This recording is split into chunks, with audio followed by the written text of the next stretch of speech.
Bienvenidos a El Debate. La industria de la construcción en gran parte del país se está paralizando. Vemos proyectos a medio terminar, costos que se disparan y plazos que simplemente se vuelven imposibles de cumplir. Y todo esto sucede por la ausencia repentina de una fuerza laboral que durante décadas la propia industria se esforzó por mantener, invisible. Las deportaciones de AES están arrancando a las cuadrillas de las obras y de repente el sistema ya no funciona. Y esta crisis, creo, expone una contradicción fundamental. Los mismos que se beneficiaron de esta mano de obra ahora se preguntan por qué no encuentran a nadie dispuesto a hacer el trabajo. Es como un momento de sinceridad forzada que nos obliga a analizar la verdadera naturaleza de esa relación laboral que sostuvo a la industria por tanto tiempo. Exactamente, y esa es la médula de nuestra conversación de hoy.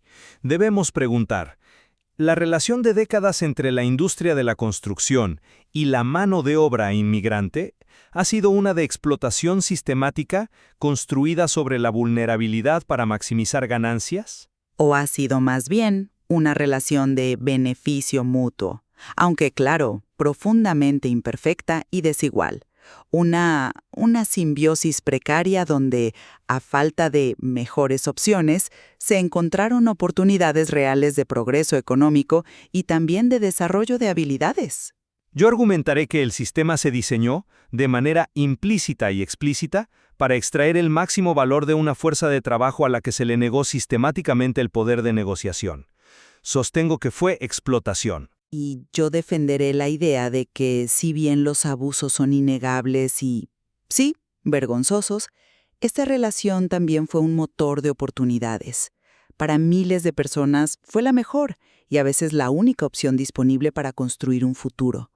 Creo que es un error ignorar la agencia y las decisiones racionales que tomaron esos trabajadores. Mira, mi postura es clara.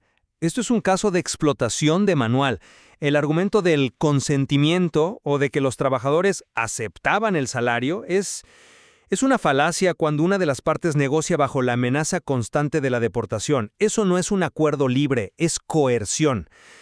El famoso pago en efectivo no era una simple conveniencia, era un mecanismo deliberado para borrar la existencia legal del trabajador. O sea, sin registro, no hay seguro de compensación laboral. Si un obrero se cae de un andamio, para el sistema, pues simplemente no existe. Esta invisibilidad es una herramienta de control, no un acuerdo salarial. Los salarios no eran bajos por falta de habilidad, sino porque la mano de obra era vista como infinitamente reemplazable. La frase, si no lo quieres tú, hay 10 más esperando, no es una ley de mercado, es el lema de un sistema que se basa en el miedo. Pues yo lo abordo desde una perspectiva diferente. Llamarlo explotación universal es simplificar en exceso una realidad económica muy compleja, y sobre todo es anular la perspectiva del propio trabajador. Nadie niega que existieron abusos terribles, pero para muchísimas personas, la construcción fue un salvavidas. Hablemos en términos concretos, ¿no? Un trabajador agrícola podía ganar, quizás $70 al día, en condiciones igualmente duras. En la construcción podía ganar 150 o más. Para alguien que está enviando dinero para sostener a su familia en otro país, esa diferencia no es trivial, es abismal. Eligieron este trabajo porque al comparar sus opciones reales y no las ideales, era la más lógica. Y además, no todos los contratistas eran explotadores.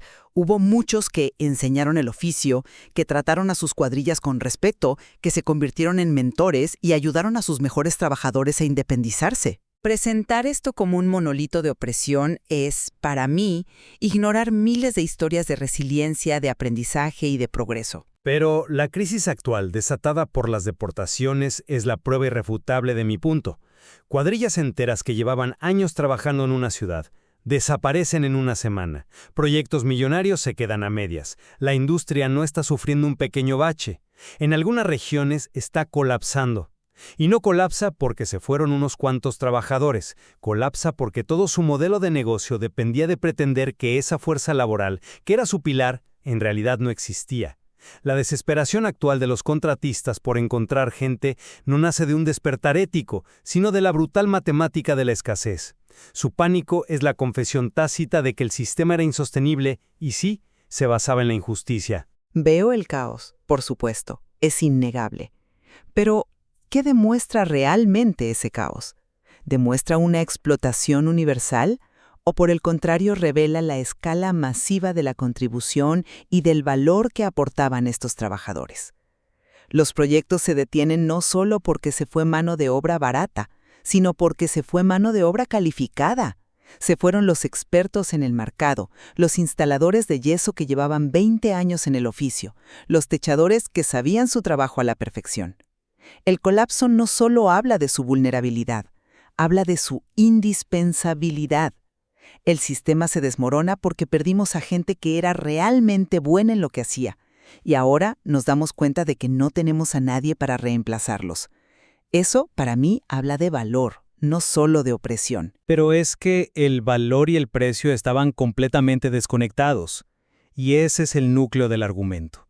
La idea de una tarifa de mercado, era una farsa. No era una tarifa fijada por la oferta y la demanda de habilidades.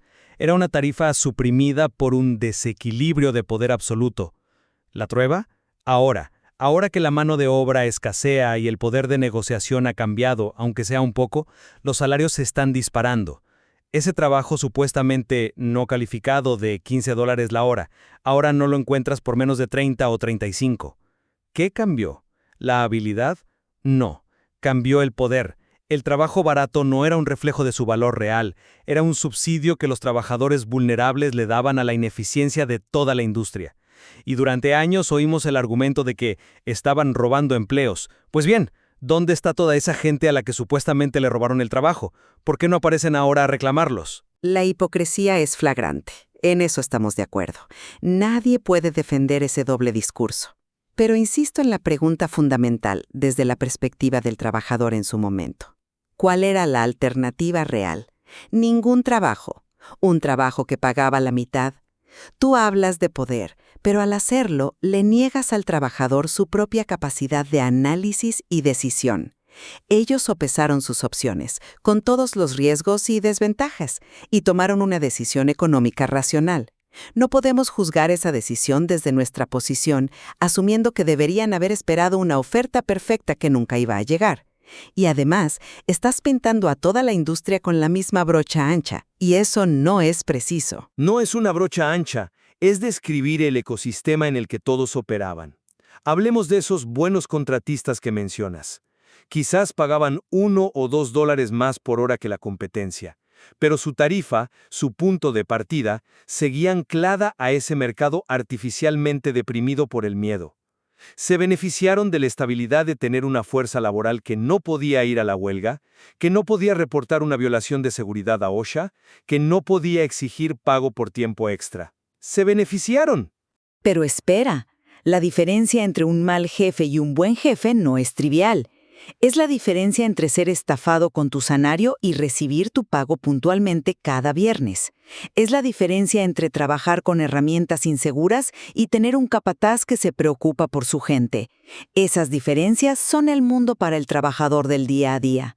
Entiendo eso, pero se beneficiaron de la misma estructura de poder, aunque su comportamiento individual fuera menos predador. Bueno, pero si el sistema era de coerción total, sin ninguna esperanza, ¿cómo explicas el fenómeno que todos en la industria conocemos de trabajadores que después de años forman sus propias pequeñas cuadrillas, se convierten en subcontratistas? ¿No esa es una prueba de que existía un camino de ascenso, por más difícil que fuera? Yo veo ese camino de ascenso de una forma mucho más cínica. No lo veo como una prueba de movilidad, sino como la graduación de la víctima a cómplice del sistema. Para muchos, la única forma de progresar era convertirse en el intermediario que ahora recluta y gestiona a otros trabajadores en las mismas condiciones precarias. Se convierten en un escudo de responsabilidad para el contratista general. Si hay un accidente o una disputa salarial, el contratista general dice: yo no los contraté a ellos, yo contraté a la compañía de José. Es un modelo diseñado para atomizar la responsabilidad y perpetuar el ciclo.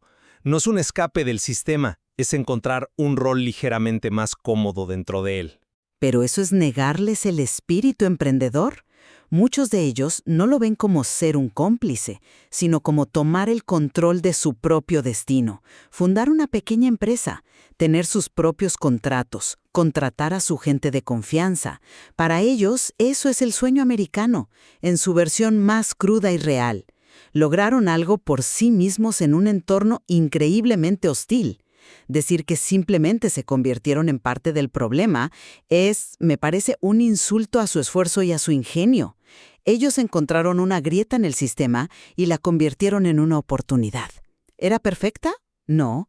¿Era real? Absolutamente. Es una oportunidad que existe solo porque el sistema es disfuncional y nos lleva de vuelta a las preguntas fundamentales que los contratistas nunca quieren responder. Te las hago a ti. ¿Pagarían la misma tarifa si los trabajadores tuvieran plenos derechos y pudieran sindicalizarse sin miedo a una llamada inmigración? Pues probablemente no en todos los casos. La presión sindical cambiaría la ecuación salarial, es obvio. Exacto. ¿Tolerarían las mismas condiciones de seguridad si supieran que cualquier trabajador puede llamar a un inspector y hablar libremente sin temor a represalias? ¿Considerarían a sus cuadrillas tan fácilmente reemplazables si estuvieran documentadas, aseguradas y protegidas por las leyes laborales como cualquier otro empleado? La respuesta a todo eso es un rotundo no. Y si la respuesta es no, significa que el modelo de negocio entero se sostenía no en la eficiencia, sino en la supresión de los derechos laborales. El sistema no funcionaba, se le imponía a la gente que no tenía poder para rechazarlo. Tus puntos sobre la falta de supervisión y protección son válidos, no puedo negarlo. Son una falla sistémica grave. Pero la conclusión lógica no es que la oportunidad no fuera real. El problema de fondo es la falta de un marco legal sensato que permita la transparencia. Y ahora, por esa falta de sistema, los contratistas que sí pagaban bien, que sí invertían en seguridad y trataban a sus equipos como familia, están sufriendo igual que los malos. Toda la reserva de talento, buena y mala, ha desaparecido y el sistema no sabe distinguir. Eliminar la oportunidad por completo, que es el efecto de las deportaciones, no protege a nadie y perjudica a todos, incluyendo a los buenos actores que tú dices que se beneficiaban, pero que al menos intentaban operar de una forma más ética dentro de un sistema roto. Y yo sostengo que esos buenos actores eran la excepción que confirma la regla. Durante décadas, esta fuerza laboral fue funcionalmente invisible, una línea en una hoja de cálculo, una cuadrilla que aparecía a las 6 de la mañana y desaparecía por la noche. Ahora que no están, la industria se da cuenta de que no eran un gasto, eran el cimiento, y ese cimiento se estaba agrietando por el peso de la injusticia. Su ausencia no solo revela su valor económico, sino la profunda deuda moral que la industria tiene con ellos. O revela que eran socios indispensables en un pacto tácito aunque desequilibrado. Construyeron una parte significativa de este país mientras eran ignorados. Eso no solo habla de la injusticia del sistema, también habla de su propia fortaleza, su ética de trabajo y su inmensa contribución. El sistema era defectuoso, a menudo cruel, pero no podemos borrar el hecho de que miles de familias se sostuvieron, se enviaron remesas que cambiaron comunidades enteras y se aprendieron oficios valiosos gracias a estas oportunidades. Fue una relación simbiótica, y negar el beneficio, por precario que fuera, para el trabajador, es quitarle su propia voz y perspectiva de la historia. En definitiva, para mí la conclusión es clara. La crisis actual expone